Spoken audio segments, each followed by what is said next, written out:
Welcome back to the Twins and Things channel where we focus on fitness, creativity, and content.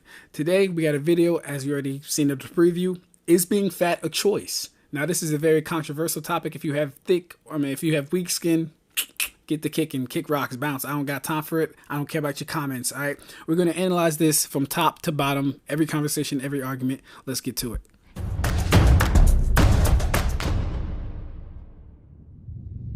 Being fat or skinny is a choice. Agreeers?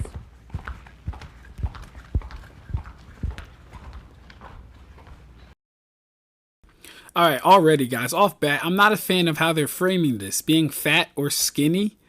How about being fit? Is that an option? Is that not an option? Why isn't fat or fit a selection to choose from? Fat or skinny frames this as we're not talking about health and fitness. And maybe that's not the conversation. But when we're talking, actually it is a conversation. When we're talking about fat, the overtone is unhealthy, basically. It should be, is being fat or fit a choice? But they won't do that because that might be too controversial. But let's keep going, man. Of course, not every factor is purely choice. I don't think that every factor is, but I do think a majority of it is. And in most cases, for most people, being skinny or being fat is about willpower.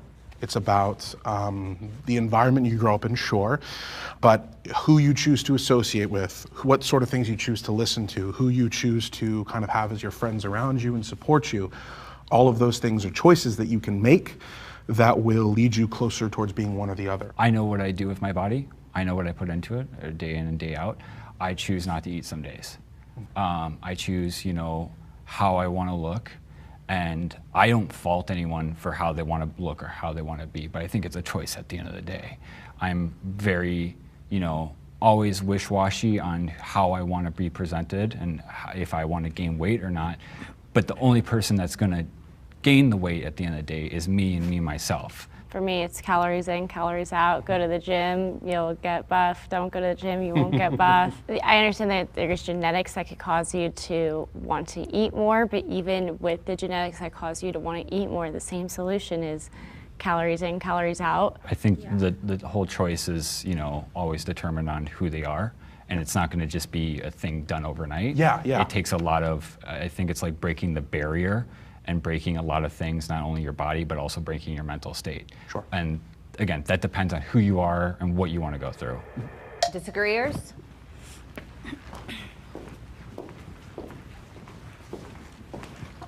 I felt like as a toddler, I always viewed myself as big. I grew up in a very poor home.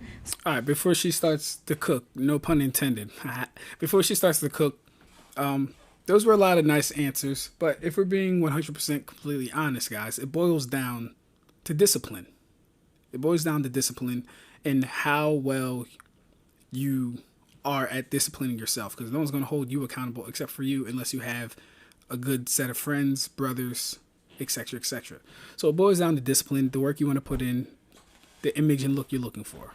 So where my mom couldn't provide the meals that she could healthily, so when we would get free meals, even then it would be canned food, and it would be very much food that's not as edible. It was food for us, yes, but then I felt like once it reached a point where I was old enough to try to make my own choices, I made all of the wrong choices. I wasn't eating, and I was only eating grapes and lettuce, and that was mainly because I was in a sport, and that sport just worked me out so hard. And it was to the point where I just was scared to eat. I didn't like it. I would only drink water. When you were eating grapes and lettuce, were you thin? I was the thinnest I could be. Were you still big though? I was still big, but that was the skinniest I've ever been. And that's coming from somebody who was only eating somewhat salads that are just fruit and lettuce and water and maybe ice right before a practice. Do you think that right now you would not be capable of becoming a thin woman if you wanted to? I possibly would be capable of becoming a thin woman, but since I was young, I was supposed to get blood tested probably when I was very, very young, and I never did. And they had mentioned that it could have been because of my weight and how that connects with my thyroid. I never made the connection, and I never had that leaning parent to be go and get checked out, go and do this, your weight is probably not your fault. It was always your weight is your fault, so that's your issue. I mean, I also struggle with you know, thyroid and my own blood issues. I'm not quite sure, but I do see an endocrinologist and I go see a doctor. It's a choice to do the requisite steps. It's a choice to go grocery shopping instead of going to fast food when it's easy. It's a choice when you're grocery shopping to go to the outer aisles and like not go into the bread section and not go into the junk food section. These are all choices. As a disabled woman, I can't do a lot of the things that people say, calories in, calories out, oh, you gotta go work out and exert it. A lot of the things that are typical, oh, this is how you lose weight, put me in the hospital. I have to navigate weight differently. I have to look at it differently. My weight is the way it is because of medication, because doctors put me in this position. And I had to learn, okay, am I going to be so hateful of my own body that I am going to backlash and put myself through extreme gym nights, through keeping myself from eating things that I should be able to eat. You should be able to have a balance. You should be able to go into the junk food aisle like other skinny people do and still not have to worry about gaining 20 pounds. But I don't think skinny people go into this junk food.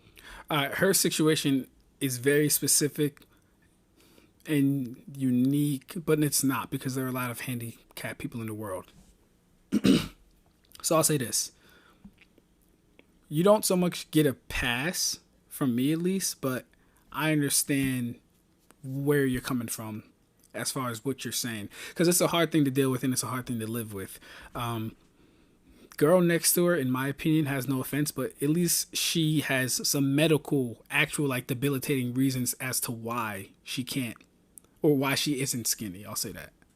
Food aisle. They I think certainly do. They do. I eat a lot of junk food. Yeah. I mean, a lot of junk Yeah. I mean, my DoorDash would tell you otherwise. Like, There's a thing called set points. There's a ton of research on it, that your body likes to be at specific weights. It likes to be in a specific way. So if you are fighting yourself to lose weight by not eating, over exercising, and you are damn near killing yourself to be at a specific weight, your body's unhappy. It's important to note that a choice can be harder for people to make due to conditions in their life. Yes. But at the end of the day, it's still a choice. I could say that I had food addiction. I looked to food when I was stressed and this and that and this. And so it's harder for me to choose it than for someone who has like the perfect lifestyle, someone who has parents who are giving them this and that and this. But I definitely still acknowledge that it was my choice. At the end of the day, when I go there and I look and I see, should I order a second hamburger? I'm the one choosing whether or not I order that second hamburger. I'm the one making that choice. I would rather be skinny than fat. Can the agreeers please step forward?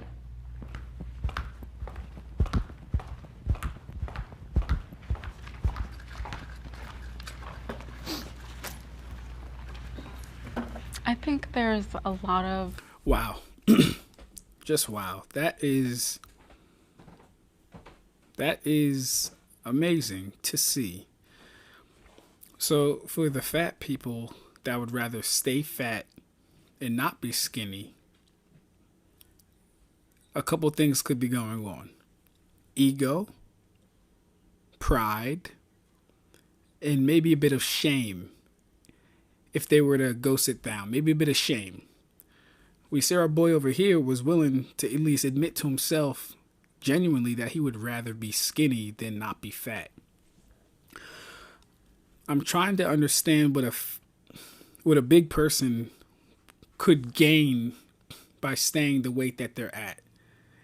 Is there any real benefit in being at that weight? And I'm not really coming up with anything. I'm really thinking it boils down to those three things. Ego, shame, and whatever the other third one I said was. That's so interesting to see. Even the skinny people are kind of going through something too, because they're either indifferent about it or they would rather be fat, which is also weird. So this is just a whole different struggles when it comes to being a bit bigger. And I have a sister that is very, she's 400 pounds and she struggles a lot. She has lymphedema and to shower is really, really hard. So I do think for an overall happy life and zero struggle, I think I'd rather be skinny. I think that it is common in society to want to be skinny. I think the average person typically wants to be skinny. I'm actually surprised that I didn't see more people come forward on that question, people treat you better. It is what is considered the standard of beauty. Your life expectancy is longer. You tend to be healthier. I'm also really tall. I'm 6'6", so I kind of wish I could just pick a single struggle, because finding clothes and things like that when you're bigger both ways can make it really hard. So if I was skinnier, at least that's one less thing I have to worry about. But also, I've got 2 kids and a wife, and I'm taking care of them. And as you pointed out, I definitely think that I'm at less health risks if I'm a skinnier person, if I'm a healthier person in that capacity. And I would much rather. There we go. Thank you. Talk about the things that matter. Talk about how if you're not overweight, you don't get hypertension. You're not at higher risk for cancer or all these other diseases that affect overweight people and all this other stuff. That's the important stuff, guys. It's a healthy body, but more so the mitigating the diseases that come when you're overweight. That's why it's important to stay in shape, or not, even if you're not going to be in shape, skinny. Let's use their word. That's why it's important to say skinny. Let's do that. Rather be that so that I could be around for my kids longer. Can the disagreeers please step forward?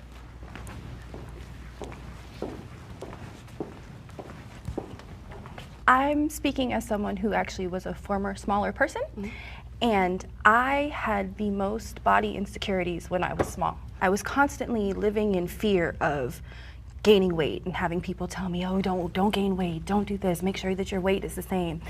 And once I finally gained weight, I realized that, first off, life wasn't over. I didn't feel any need to not engage in life the previous way that I had, and the attention that I got was different. But even as a smaller person, you get negative attention. And rather than trying to control my body to avoid that negative attention, I would prefer to address the situation as a society, make it more accessible for everybody to where we aren't feeling like I have to be a certain way that's normal in order to be treated like a human being and respected. If I could counter, because I was a bit bigger when I was younger, and that's when I was the most insecure. I would look in the mirror. I did have family members that were skinny, but then I had a family member that was much bigger, and just the way that I perceived myself, I hated it, and I even became anorexic to like not be big. I don't think skinny always equates to being healthy. Exactly. Absolutely. I am fairly skinny. I'm 6'5". I'm 140 pounds last time I checked, and I'm severely underweight. And I know about this on a day-to-day basis. That being said, I don't know where I'd want to lean at an appropriate weight level, but I think it's important to understand. 6'5", 140 is crazy. I'm not even going to lie. That's a crazy weight to be at for 6'5". 6'5", you should be every bit of at least 200 pounds at the very least for 6'5", and majority of that should be muscle. But this isn't a fit versus fat conversation. This is a skinny versus fat conversation. So I know where I'm at, and he knows where he's at. But yeah, And for some skinny people, we're not living a great life by any means. And sometimes I feel like that's always kind of lost in translation when they see someone who's really skinny. I guess it depends on what you mean. When you think of the term skinny, are you thinking of just like an average weight person, or are you thinking of how you are now? I'm the average weight for like women in America. Yeah, so if we're talking about an average, like I'm gonna be the closest. Yeah, the average American weight for the American woman is 180 pounds. And that's scary. Like, I flutter between 168 through like 171. And it depends on which week you catch me. And I can maintain that just by going to the gym, eating more, eating less, whatever. But that is a scary statistic to find out that she is how on average American women look. That's troubling.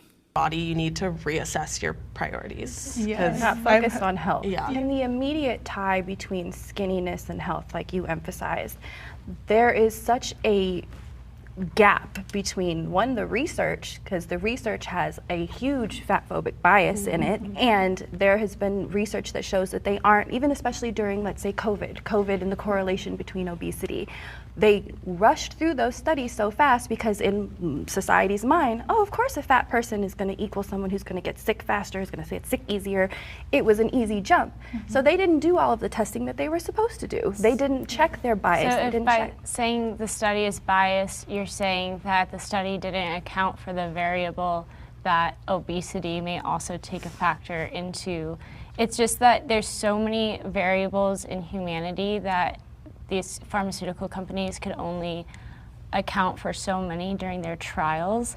And that doesn't necessarily mean that they're biased. However, if you want to talk about bias in studies, actually recently we've been doing the opposite. So for instance, a lot of our studies have been based on BMI. And so we've been showing that, oh, fat people aren't necessarily extremely unhealthy if we look at people with a certain BMI.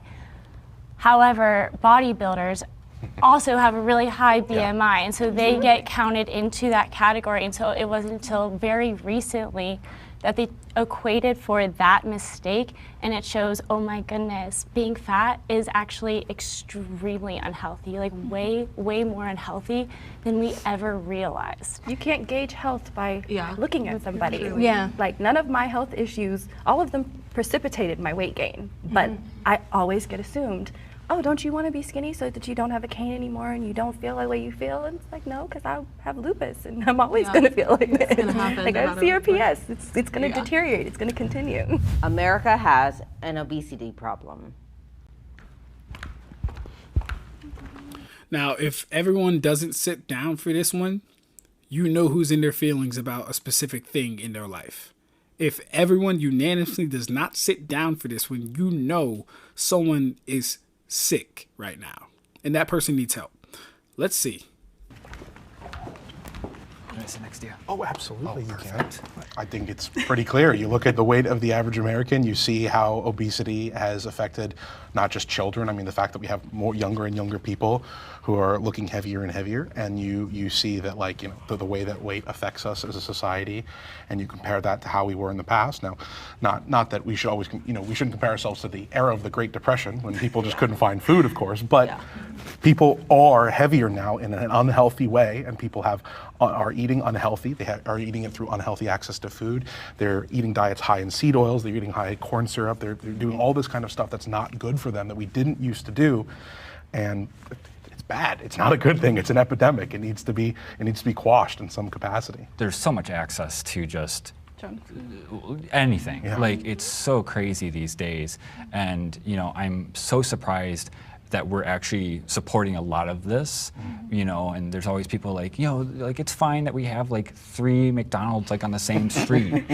And it's just like, we don't think that this is adding to the problem. What I think is really sad about that is so many people in America just see the profit in it. I don't want to say I know that these people know the problem, but it's like, how can you not see the problem? They have to see it and just not care. They have to just be like, well, we're gaining profit. Do you see how much this McDonald's is making?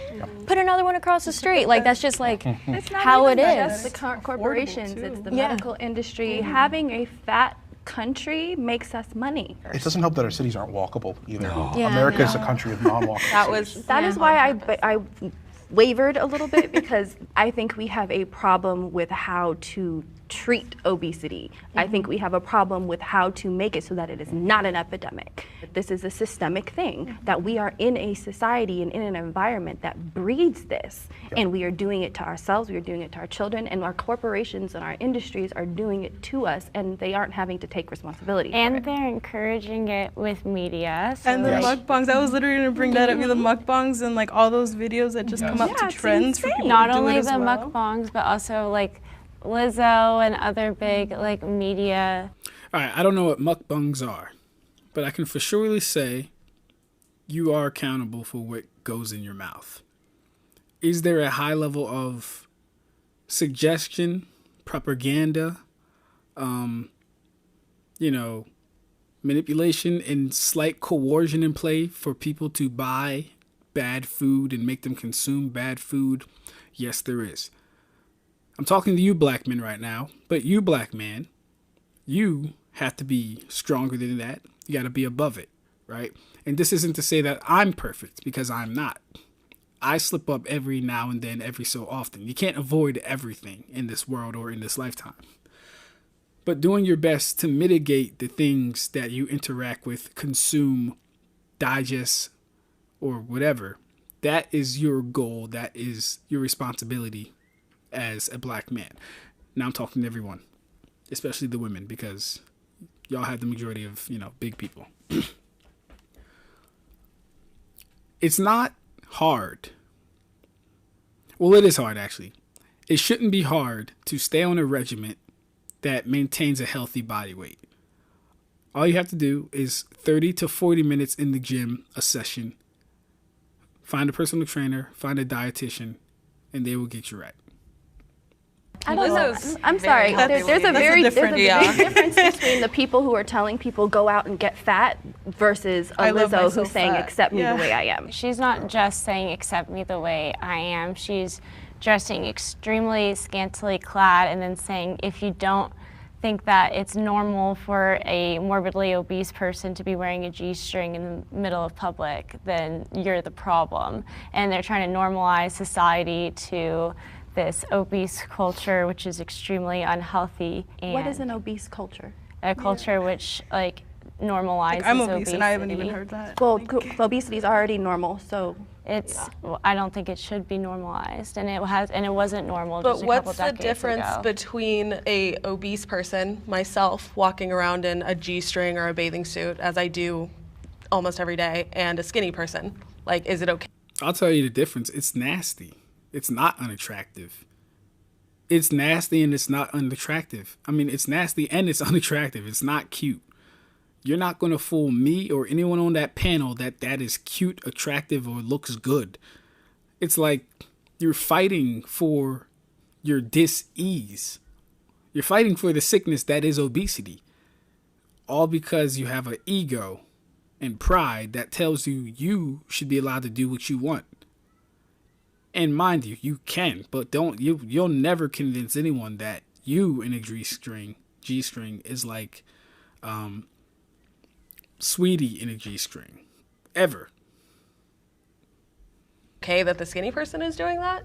I don't think so, but I don't think that's for other reasons. I get the whole public thing. To say that when Lizzo does it is the same as a Victoria's Secret angel is just not the same. Yeah, what's the difference? What do you mean? Are you telling me you're telling me it doesn't? I'm not saying they look the same. Well, but I I'm mean, saying Lizzo what's goes on the stage. What's the implication? So if I walk down the street, I'm a runway model. I'm a print and runway model. I have walked down a runway in a thong. So me doing that is shameful, but a skinny model is like a okay. Victoria's Secret I model.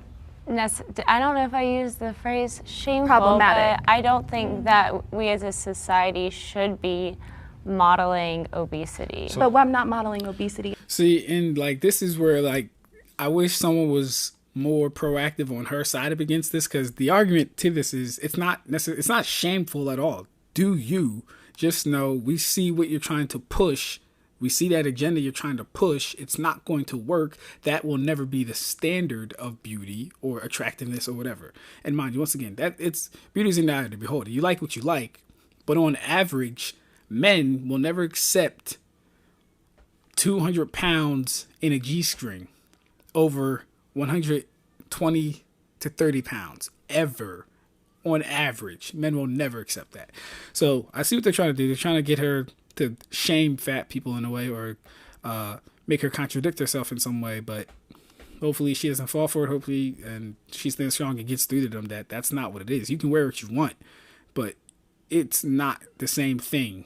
It's definitely not the same thing. I'm modeling the lingerie that obese people need to be able to have availability to buy. So they've always had the ability to buy we have not. lingerie. If you go to Torrid, No, a single we have underwear is not. like almost $20. Yeah.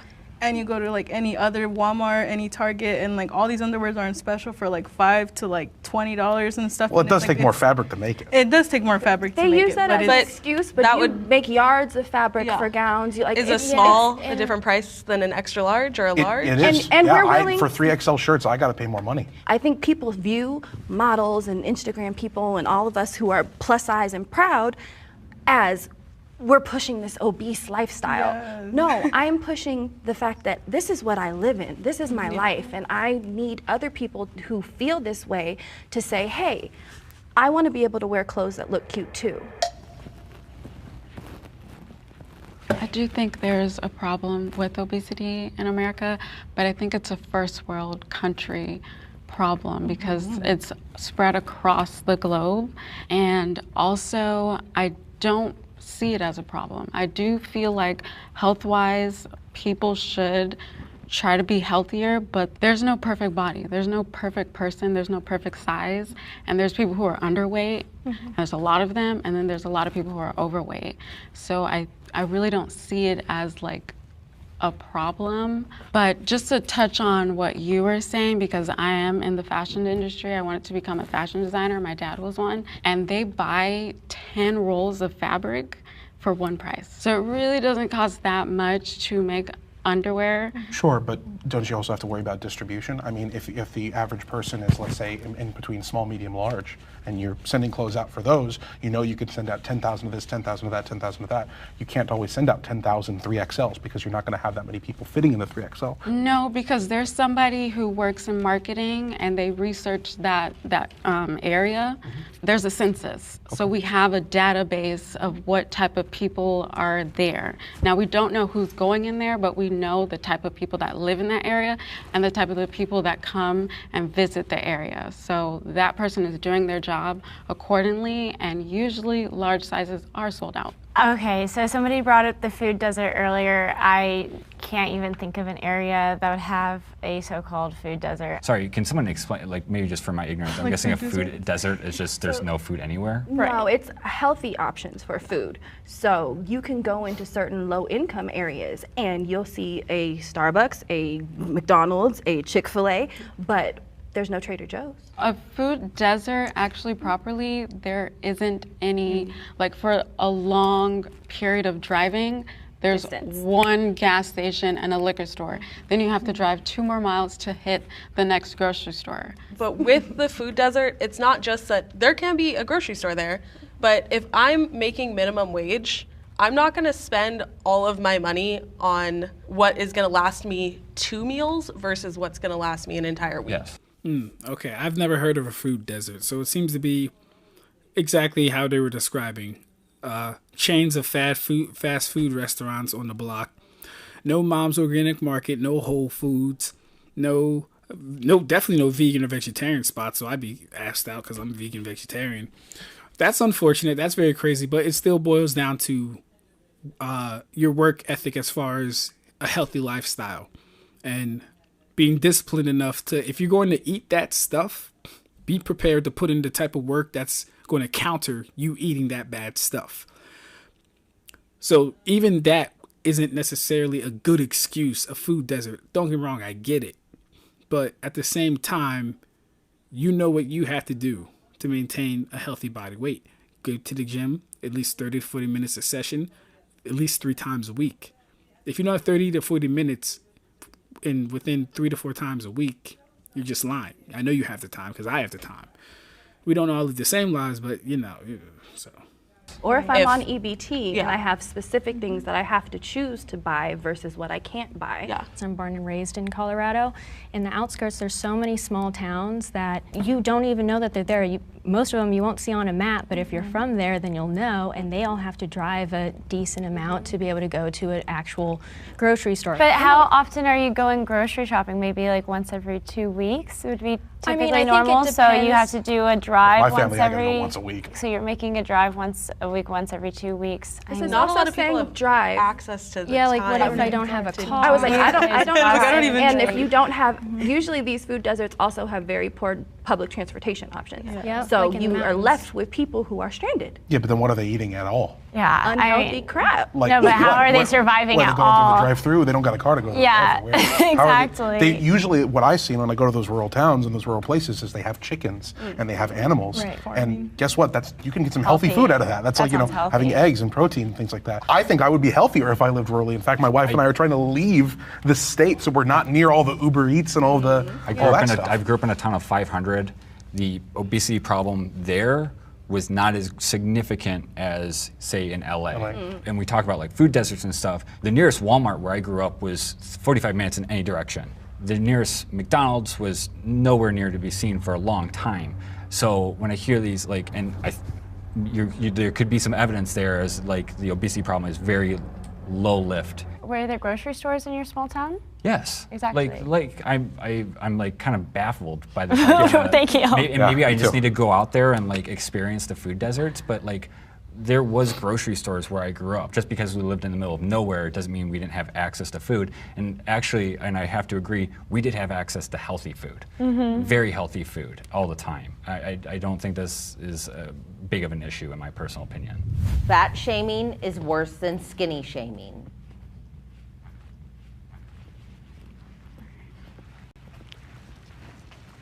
So I do agree that fat. All right. Fat shaming is worse than skinny shaming. That's a dumb question. That's a dumb question. Because it's worse only because being fat shamed hurts more because deep down you know there's an issue with yourself. And it bothers you that someone is poking fun or pointing out that issue that you have internally with yourself. I've been skinny shamed before, weirdly enough, right? Didn't bother me though, because I'm in shape and I'm healthy. In fact, it was very weird. And I'm not even going to get into how that went. But yeah, fat shaming, I'm not going to say it's worse. I don't think it's worse necessarily. I think shaming has its place in society because I feel like if there are issues in the world or with people and sometimes those things aren't pointed out either to embarrass you or like give you some type of impetus or motivation to do something about those things, then by all means you should be shamed a little bit for it. You should feel bad sometimes for it, or else everyone's in the world is letting you know they think this is okay. So no, I don't think one is worse than the other necessarily, but they both have their place, honestly. Like, you know. Fat shaming is worse than skinny shaming. Just overall, entirely, the way that people like comment on people's weight compared to somebody skinny, they usually don't comment on somebody skinny. Yeah. They don't think there's something wrong with them. They don't, like, they'll maybe say like, oh, you're very thin, do you want to eat a cheeseburger? But that's not as bad as telling somebody you eat 10, stop. And you don't even know that they're eating 10. Fat shaming is a systemic problem. You're not gonna not get a job because you're too skinny. Skinny bodies are praised in our society, whereas fat bodies, like, I don't get it as often as other people, but I get a lot. Why are we saying skinny bodies? This is really bothering me. Skinny bodies are not praised. Where is she getting this from? Fit bodies are praised. Skinny body, no one cares about a skinny body. We care about fit bodies. Fit bodies are attractive. Women that go to the gym and work out are attractive. Men that go to the gym and work out are attractive to women. What is this skinny bodies are attractive? She needs to stop. Because she's trying to change the narrative and get away from fitness and health, which is really what this should be about. But here we have is being fat a choice. A lot of comments on my Instagram that are saying like, you're really beautiful, but you would look a lot better if you lost 50, 60 pounds.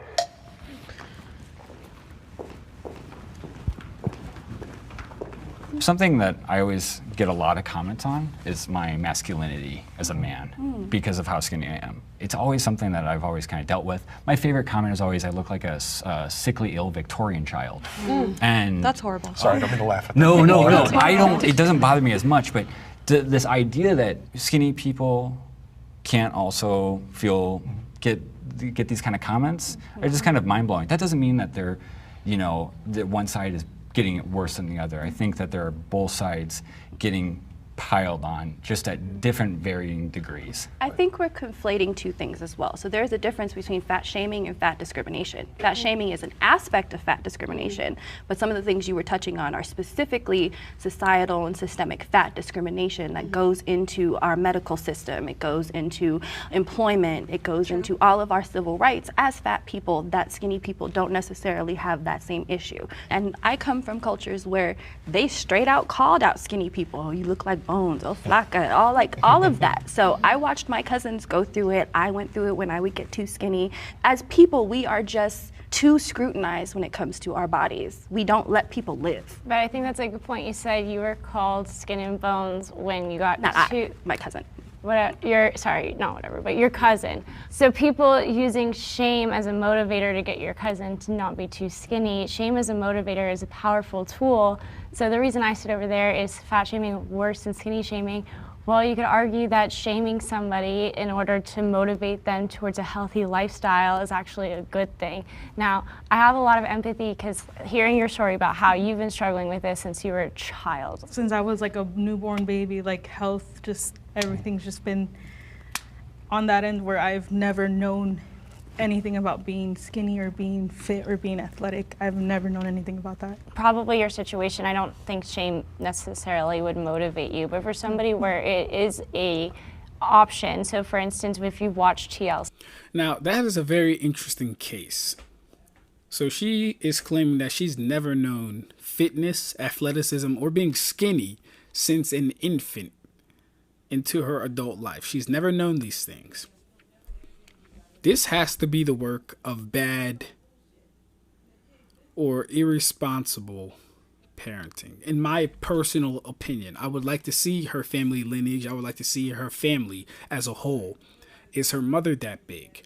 Is her father around? What do her siblings look like if she has any? Because I'm not buying for a minute that you, of all people in the world, and I don't mean that as like, oh, she couldn't do it, so no one could. No, I mean like you couldn't figure out, not a way to get rid of it, because we know the way to get rid of it, but that it's impossible for you to get rid of it. I'm struggling to believe that's the case. What she's saying really just sounds like some sort of a cop-out and a cope to keep that unhealthy weight that she's at, because she knows trying to get fit would be hard work. And we avoid hard work like the plague. Yes, we do. As humans, for the most part, on average. So. See, you watch My 600-Pound Life, 1,000-Pound Sisters, Family by the Ton.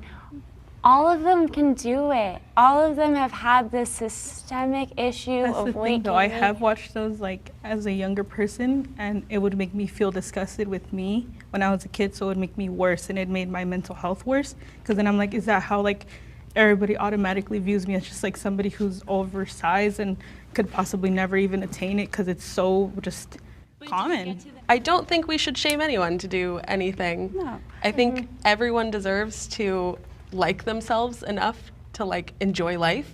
And if you do that as a fat person, okay. If you do it as a skinny person, also chill. It's not my business. Shame is a broad category. I do think shame works in some cases. I think that there has been good fat shaming towards me and bad fat shaming.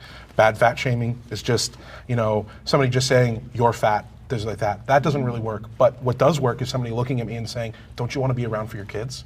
And that worked. I don't think that that's worked. shaming. Yeah, like, do you consider that shaming? I do. I think that's shaming. I think they were telling me, like, you should lose weight to be around for your children. That's absolutely shaming, because wouldn't it be a damn shame if he wasn't around for his kids? There you go right there. That is a beautiful motivator too. It's a nice way to say, hey, the lifestyle you're living is going to lead you down a road to an early grave. Don't you want to be around for your kids? That is beautiful. I like this guy. I think that's shame, like an attempt to like try and say something bad about me. Like they're personalizing it towards you and towards your kids. Like, sure. Of course, yeah. But I think that worked. I think that worked. That really encouraged me to go to the gym and start trying to lose weight. But that's you though. Sure. I think you have to be specific to the person. I think that's one thing is it depends on the person. Sure. And if someone wants to shame me and it depends on the person. I've been shamed a couple times and it's kicked me into gear to try to gain weight, but it's still really hard. Sure. And it's, it depends on who you are, I think. When you were making a comment about people questioning your masculinity, I get the question of actually looking like a woman all the time, and it's always in play. I always get compared to like male characters, especially when I don't wear makeup, and that's because I don't have boobs, and I can't help that, but it's definitely really, really hard to like have people tell you constantly, like, here's the standard of how a woman should look, and you don't look like that, without even saying it. They don't say it, they're categorizing me, they're making fun of me, saying that I look like this one soccer player or something. And you know, I think it's funny, but also shame can also be hard, because I can see what you mean. Sometimes it can really motivate you when it's out of love, Yes, but when it's out of that's the pain, difference. and when it's out of like not knowing someone Yeah. and just saying Just it, then viciousness. Yeah, the people who said that to me about my kids were not, just some random guy online. It was Right. people who were close to me and I knew cared about me, who I'd had a conversation with. So I do think it matters who says it, but I still would consider it to an extent shaming. And I'm okay with that. I think there is good shame. I think sometimes it helps motivate people in the right way. The body positivity movement promotes childhood obesity.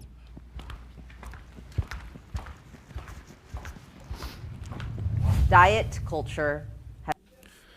The body positivity movement promotes childhood obesity. Well, it doesn't promote health and fitness. We know that. Because body positivity movement is all about you deciding that whatever weight you're at is good, when it's not in fact good. It could be dangerous or bad. Let's take that skinny guy for example. That is not a healthy weight, to be honest. 140, 6'5" or something like that. That's not a healthy weight. So body positivity can't be good, because it doesn't promote health and fitness. It promotes whatever you feel like is good is good. That's bad. Has positive effects. Sometimes it helps motivate people in the right way. The body positivity movement promotes childhood obesity.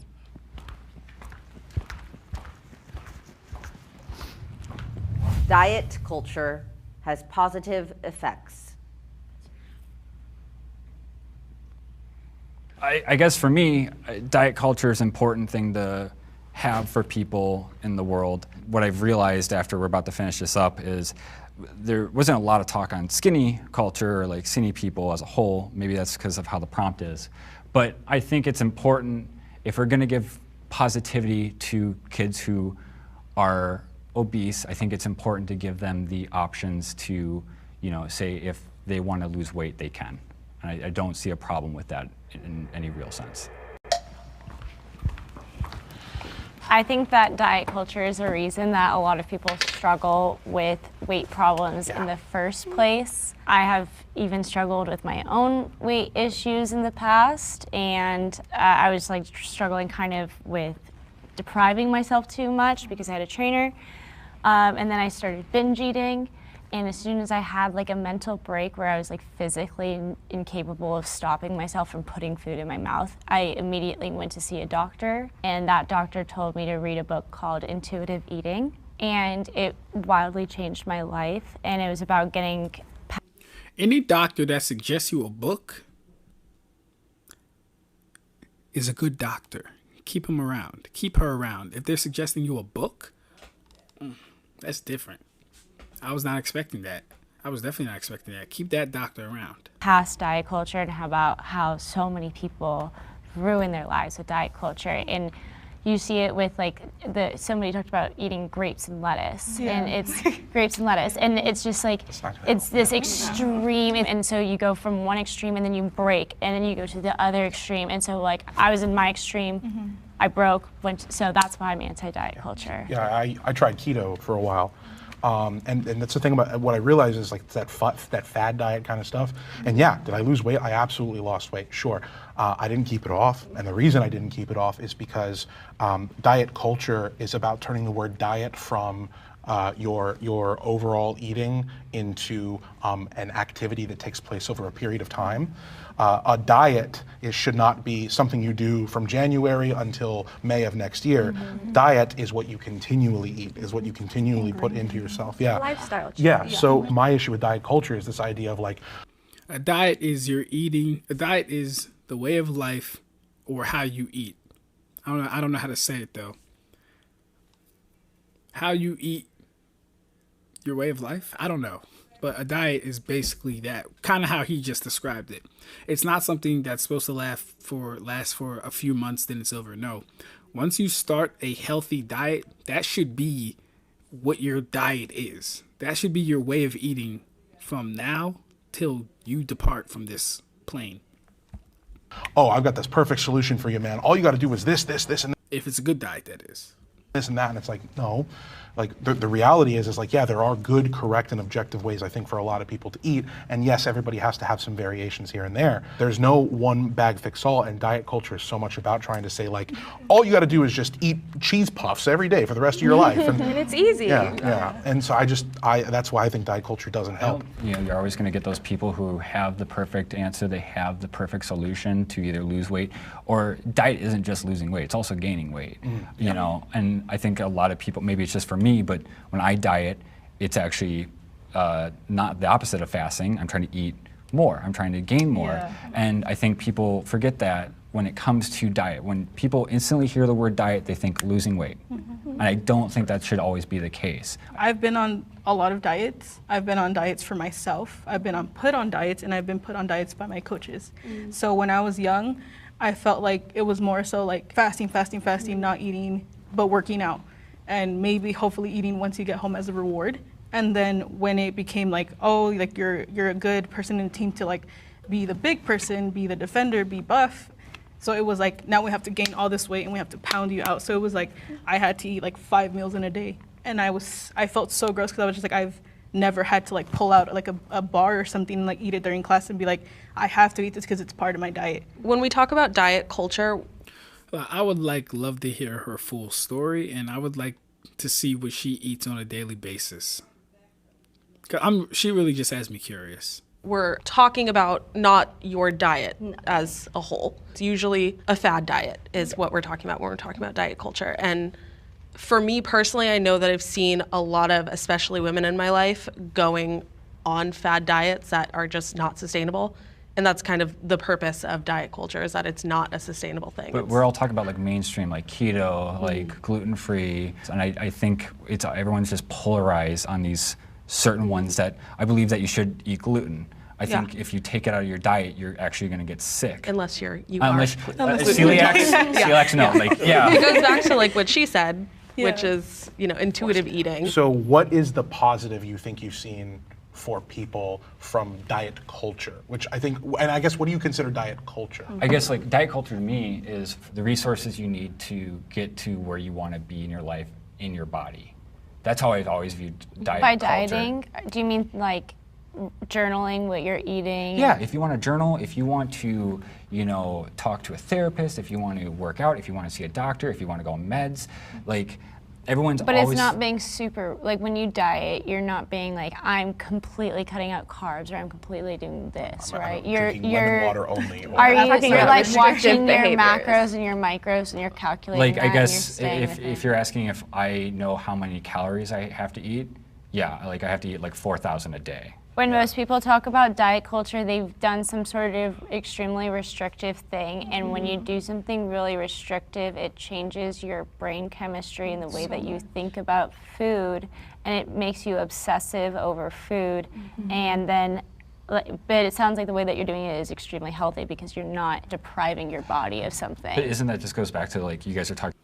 I deprived my body completely of meat. In my freshman year of college, going on 6 years now, I felt nothing. I gave up meat as far as like food. Pause for y'all out there. But I gave up meat and slipped up one time or two times only because someone had accidentally put meat in my food. But other than that, no different. Why? Because I know within myself that food is bad for me and that it proliferates cancer, hypertension, diabetes, arthritis, and all this other stuff, that heart disease, all these other things that plague specifically the black community, but America. So, yeah. Talking about the extremes of diet culture. Diet culture is one thing, and then a healthy lifestyle Having a and healthy intuitive diet eating type is thing different. are two different things. Okay. I personally don't think of living a healthy lifestyle as a diet. You've been in like model spheres. Do you see diet culture and how has it impacted the space? There was a point in my life, like when I was a junior in high school, where the person that I was with at the time, he's like 6'6" and super tall. And so, you know, the mom was like, hey, like my son is gonna go audition to this big agency, which is still big to this day, and you know, you should come. So I went, and I weighed 115 pounds, and I was a D cup, and they said that I weighed too much.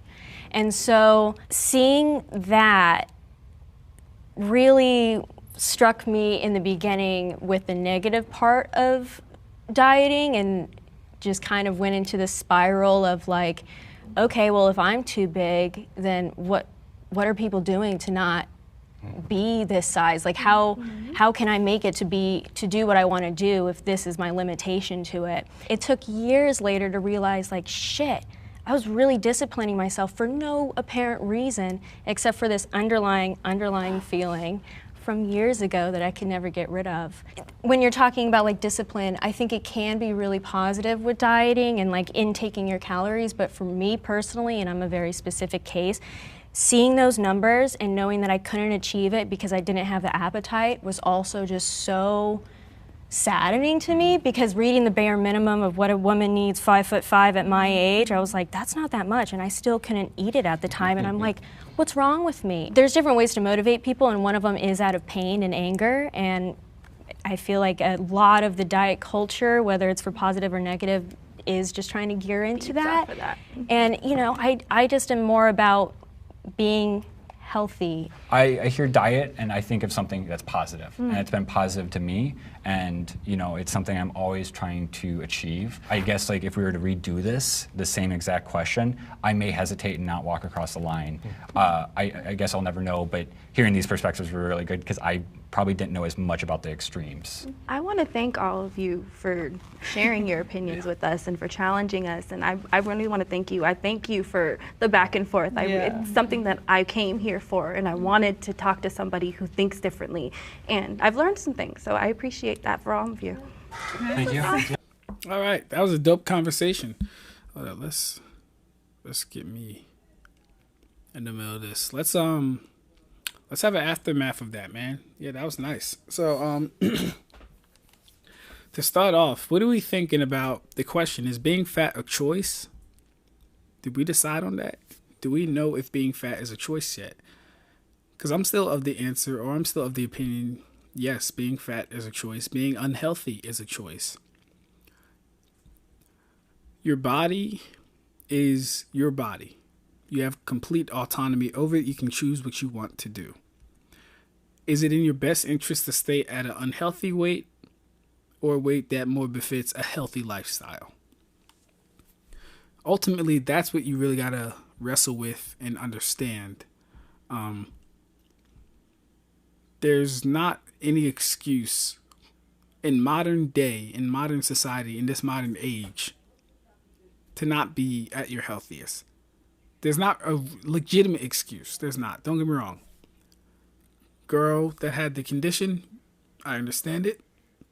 And I understand it for people like her.